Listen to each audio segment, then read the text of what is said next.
काय म्हणता, अत्यंत निष्ठावान असे नेते आहेत काय का आणि कधीच काहीच करू शकणार नाही, काँग्रेस सोडू शकणार नाहीत किंवा काहीच करणार नाही असं वाटतं तुम्हाला?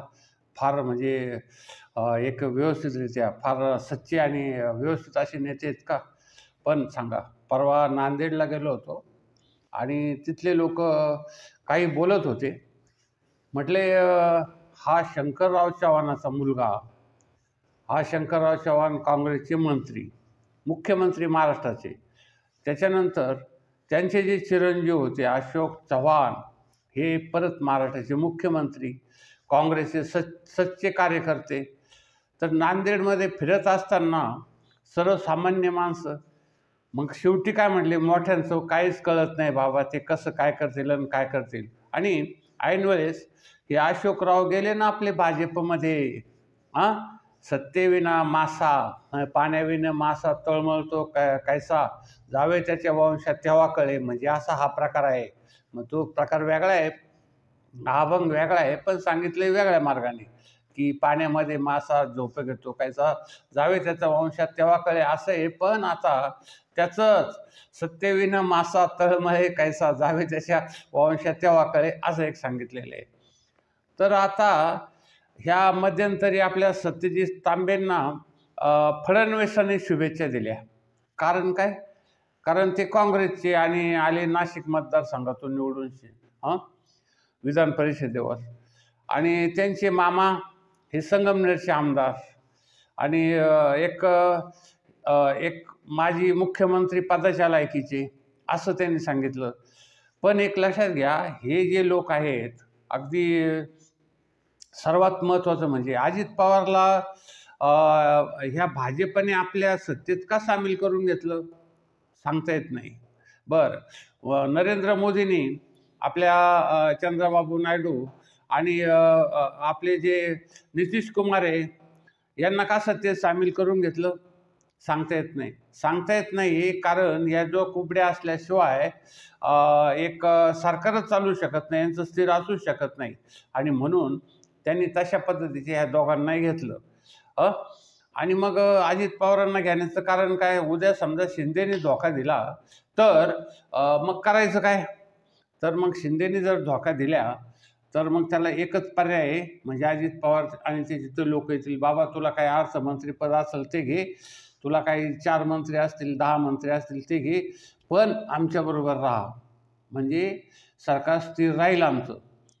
तर या फडणवीसाचं तसंच आहे. आता फडणवीसाला असं वाटलं की जास्तीत जास्त लोक आपल्या गळाला लावायचे आणि भाजपमध्ये आणायचे आणि भाजपचे सहयोगी सदस्य करायचे आणि आपापलं करायचं. संगमनेरमध्ये कसं हा गड हालणार नाही असं काही नाही आहे.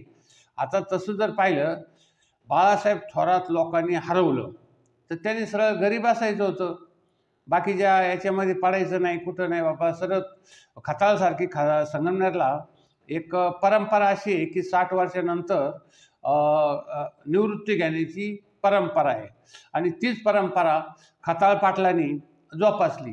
त्यानंतर बाळासाहेब थोरातांनी तीच परंपरा जोपासायची की बाबा मी ह्या राजकीय क्षेत्रातून निवृत्त होतो आणि हे संगमनेरचं राजकारण जे असेल ते कोणीतरी पाहावं, म्हणजे हा एक यामधला महत्त्वाचा मुद्दा.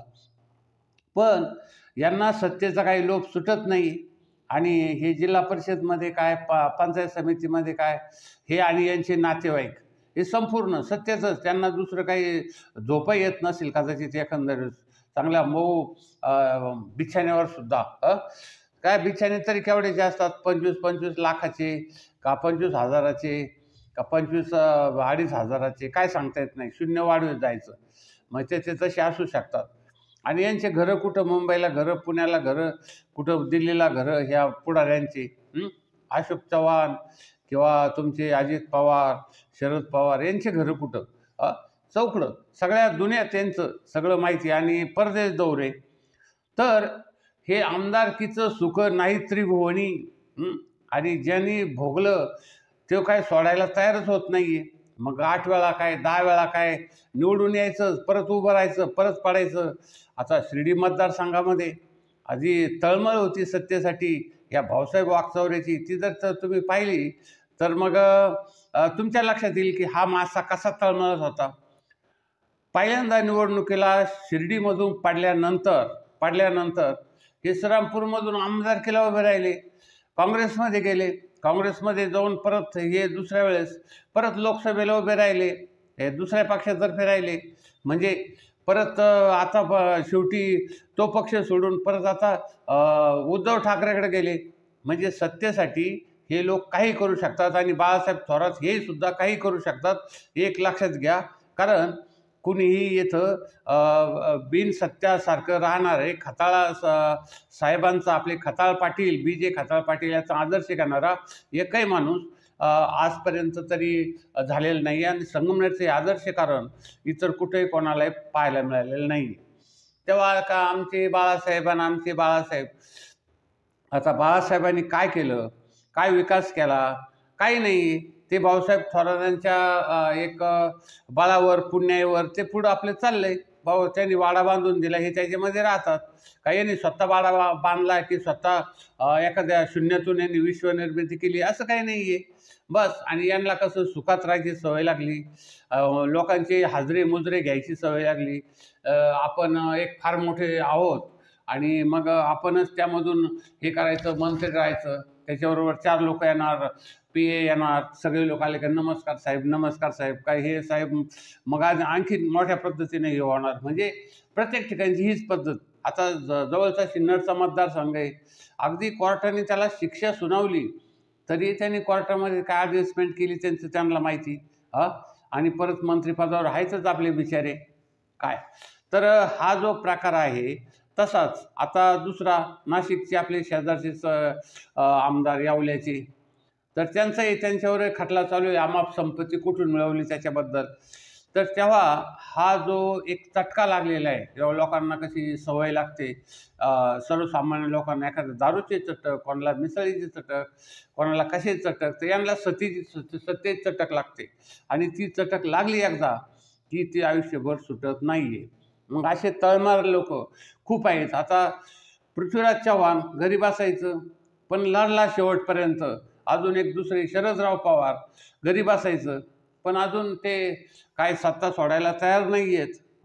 आणि त्यांना सोडून अजित पवार 100 वेळा म्हटली, बाबा आता तुम्ही निवृत्ती घ्या, घरी बसा, आता आमच्यावर जबाबदारी सोपवा. नाही ऐकलं. तर हा जो प्रकार आहे, तर संगमनेर कारखाना किंवा संगमनेरच्या ज्या संस्था तुमच्या ताब्यात आहे त्या लोकांच्या ताब्यात द्या ना, त्यांना करू द्या ना. काय तुम्ही कायमस्वरूपी राहणार नाही आहेत आणि कायमस्वरूपीच तुमचं संस्था चालतील असाही काही भाग नाही आहे. अशा अनेक संस्था आहेत आणि अनेक जिल्ह्यामधल्या संस्था आहे की त्या पोरांनी नासावल्या त्यांच्या किंवा त्यांच्या नातेवाईकांनी.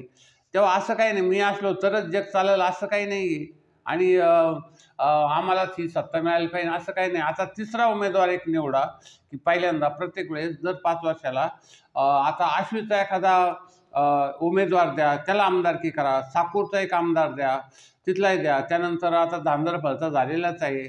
मग आता इकडं तळेगावचा द्या एखादा आमदार, तिकडचा एखादा चांगल्या त्या परिसरामधील एखादा माणूस, त्याला एक आमदारकीसाठी उभं करा. असं प्रत्येकाला एक व्यवस्थित रोटेशन पद्धतीने करा आणि मग त्यामधून समजा एक व्यवस्थितपणे तुम्हाला तशा पद्धतीने जर करता येत असेल तर तुमचं काय नाव राहील.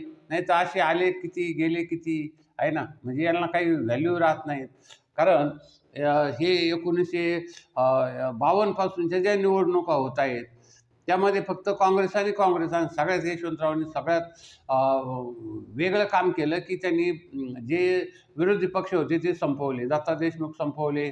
त्याच्यानंतर तुमचे जे विविध प्रकारचे जे लोक होते, विविध शेतकरी कामगार पक्ष संपवला. त्याच्यानंतर सगळ्या पक्षांना आपल्या पक्षात घेतलं. बाळासाहेब भारद्यांना घेतलं, ते तर विधानसभेचे अध्यक्षच होते. तेव्हा हा जो प्रकार आहे की खताळ पाटलाचा आदर्श घेऊन जर बाळासाहेब थोरातांनी निवृत्ती घेतली की ठीक आहे बाबा, नाहीतर मग तुम्ही किती केलं. तुमच्या संपूर्ण मेवण्याला एक आमदारकी दिली, विधानसभेला बाच्याला आमदारकी दिली, तुम्ही राहता. म्हणजे सगळं तुमच्या कुटुंबामध्ये असलं तर लोक काही विचार करत नाहीत तर काय. आता हे जे खताळ आहेत यांना निवडून दिलं, करतायत व्यवस्थितरित्या काम करतायत, हिंडतायत फिरतायत, तरुण रक्त आहे. आणि एक दुसरं आता जे ओमराजे निंबाळकरवर आम्ही एक व्हिडिओ बनवलेला आहे, त्याला किमान एक 60-70 हजार व्ह्यू आलेले आहेत कमीत कमी, आणि चालूच आहेत असं. तर अशा पद्धतीचं काम करा की जो रात्री बेरात्री तुमचे फोन घेतो, कुणाच्या मदतीला जाऊन येतो, आणि कुणाची मदत कशा पद्धतीची आर्थिक असो किंवा कशा पद्धती दवाखान्याची असो, कोणती असो ते करायला सतत तत्पर राहतात. तुमच्याकडून तर 1 रुपया सुटत नाही आहे. लोकांना कधी मदत देण्याचा प्रश्न येत नाही आहे. म्हणजे हा जो प्रकार असतो ना, सर्वसामान्य राज्यकर्त्याचा, तुमच्याकडून म्हणजे सर्वसामान्य राजकर्त्याचं बोलतो, की हे लोकं राजकीय सत्तेवर जातात आणि विविध प्रकारचे जे फायदे ते स्वतःला मिळवतात, परंतु जनतेला कोणत्या प्रकारची मदत करत नाही आहेत. आता फक्त एकनाथ शिंदे यांनी मात्र ही मदत केली पूरग्रस्तांना, की एक 50 ट्रक भरून पाठवले मदत. फोटो टाकवले तो प्रश्न वेगळा आहे, परंतु त्यांची जी कृती आहे ती अतिशय चांगली आहे. तिथं काय एक तुकाराम महाराजचा अभंगच एक असा आहे, की एक शेर अन्ना चाड एर वावगी बडबड. म्हणजे शेरभर अन्न जर तुम्ही दिलं तर त्याला मूल्य आहे, नाही तर नुसते तो उपदेश देश सुटले ना आम्हाला मतं द्या, अशा पद्धतीने जर केलं तर होणार नाही. तर आता ह्या बाळासाहेब थोरातांचा प्रश्न असा आहे की त्यांची वाटचाल अशा पद्धतीने होऊ राहिलेले, मध्यंतरी ते मुख्यमंत्र्याला भेटूनही आले. तर आता त्यांची वाटचाल ह्या सत्यजित तांबे मार्गाने कदाचित परत भाजपकडे होईल की काय, याची लोकांना एक शंका वाटत असते मतदारसंघातील. कारण लोक बोलत असतात, कारण हे लोक कशा पद्धतीचं करत असतात काय सांगता येत नाही. तर तेव्हा कुठं काय होईल, म्हणजे ज्याला आपल्या साधारण 100 वर्षात एवढा पाऊस पडला नाही आहे, तो व्हिडिओ आम्ही टाकला. तो असा पाऊस आता एवढा पडला की दुष्काळी भागात पाऊस, मराठवाड्यात पाऊस, सोलापूरला पाऊस, अहमदनगरला पाऊस, संगमनेरला पाऊस, असा पाऊस कधीच झाला नाही. शरद पवारसुद्धा म्हटले, आयुष्यात माझ्या एवढा पाऊस पडला नाही. म्हणजे याचा अर्थ असा की काहीही घडू शकतं. हे बाळासाहेब थोरात हे देखील भाजपमध्ये जाऊ शकतात, अशी एक म्हणजे लोकांची इच्छा असू शकते. अशी की लोकांची इच्छा असं काही नाही आहे, पण लोक तटस्थ होऊ शकतात, बोलू शकतात की असं होऊ शकतं, म्हणजे लोकांची सांगण्याची शक्ती. तर आता हे जे राजकारणी लोक आहेत, म्हणजे बाळासाहेब थोरातच आहे अशातला भाग नाही आहे, ते बहुसंख्य रोजकारणी विविध मार्गाने आपापल्या जे पक्ष आहेत, ज्या संस्था आहेत त्या सोडून विविध प्रकारे आपापला स्वार्थ साधण्यासाठी पक्षांतर करतात आणि त्यानंतर विविध सत्तेसाठी पद भोगण्यासाठी देखील खूप प्रयत्नशील, सदोदित राहतात, ॲक्टिव्ह राहतात. तर मला आमच्या ह्या संगमनेरच्या एकाही भिकाजी जिजाबा खताळ हा एकच म्हणजे संपूर्ण व्यक्ती आहे की 60 वर्षानंतर ते राजकारणामध्ये संन्यास घेऊन व्यवस्थितपणे चालणारा माणूस संगमनेरचा आदर्श आहे.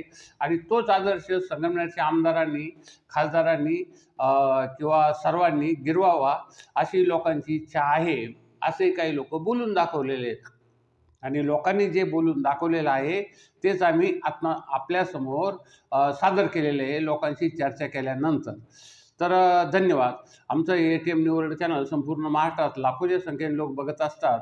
आपण या चॅनलला जास्त शेअर, लाईक, सबस्क्राईब करा आणि जुने व्हिडिओ बघा आमचे, त्याच्यामध्ये तुम्हाला समजेल की नेमकी परिस्थिती काय आहे आणि आम्ही कशा पद्धतीने ह्या महाराष्ट्राचं जे राजकारण आहे, जागृती आहे, समाज प्रबोधन आहे, ते करण्याचा कशा पद्धतीने प्रयत्न करतो ते तुम्हाला समजेल. धन्यवाद. आमच्या या चॅनलला जास्त शेअर, लाईक, सबस्क्राईब